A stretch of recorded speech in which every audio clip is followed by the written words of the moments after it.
I'm Elise O'Connell, back here at Razor's Edge Sound with Kevin Hamilton, the producer on Perfect Hero. How are you tonight, Kevin? Doing good, Elise, thanks. Good, thanks for having us. So tell us, how'd you get involved with Perfect Hero? Well, let's see, probably about 5-6 years ago. I was working with a band here in Austin. They were pretty popular here in the Austin area.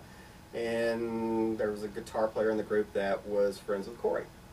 And he was telling Corey about working with me and here at the studio.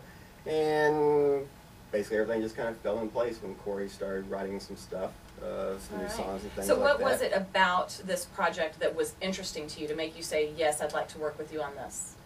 Well, one, Corey writes really good songs, and he's a good player. So from a producer standpoint, that's kind of like half the game for me. That makes it very enjoyable. And then the thing I think that's most interesting is all the projects, when you're doing a recording project, are about the song, but the focus on these are really on the songs in that we're doing what's best for the song. We pick the players that are the best fit for that particular song. And so it's kind of a different concept in that having multiple vocalists or multiple drummers as opposed to here's a set lineup of people. It's kind of like, no, we're going to get in whoever's best to make the vision of that song. And how would you say that you approach the overall production process on a project like this? It sounds quite cumbersome, really, with different players, different vocalists. Well, basically what happens, it sounds that way, but it's actually not quite as complicated. There's kind of a, I guess, kind of a little guideline of how things work. Corey and I get together after he writes a song. He brings me the song, and he shows me the song, and he sits down and talks to me about what he envisioned for the song when he was writing it, how he sees the song. And then my job is to get that information and figure out what we need to do to help Corey reach his goal of how he sees this. At the same time, during the pre-production meeting is also where I sit down with Corey and we talk about any changes to strengthen the song, which might be adding percussion, strings, any of the elements that you wouldn't normally think of from a live situation that are added into a recording situation.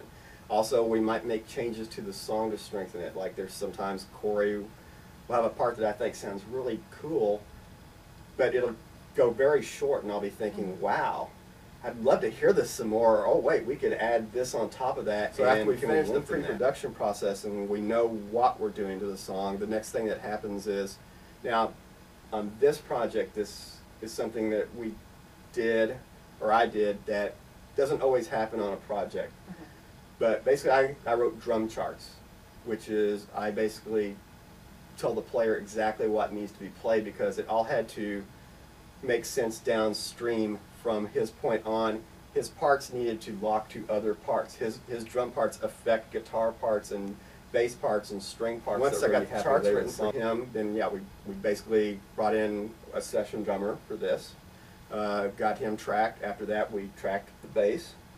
Then we tracked the guitars, and Corey did a great job on that. And he's doing not just, say, a guitar part, we're doing multiple guitar parts in that he may be laying down a part for a verse that's different from a chorus. So actually, he takes up probably as much combined time recording his rhythm guitars as those first two guys did together from a time standpoint. From there, then, the song kind of moves out into a parallel process, which is we start working on vocals. At the same time, I'm writing string arrangements.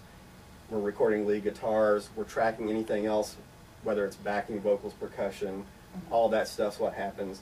Once we get everything combined, then it gets mixed, and then you guys get to hear it, and hopefully you'll like the song, or you'll like what we've done. All right. Well, I have heard Passion of My Life. It's fantastic collaboration. Oh, thanks. So good work there. Again, if you're interested in downloading Passion of My Life from Perfect Hero, you can get it at iTunes.com, and you can learn more about the band at perfectheroBand.com.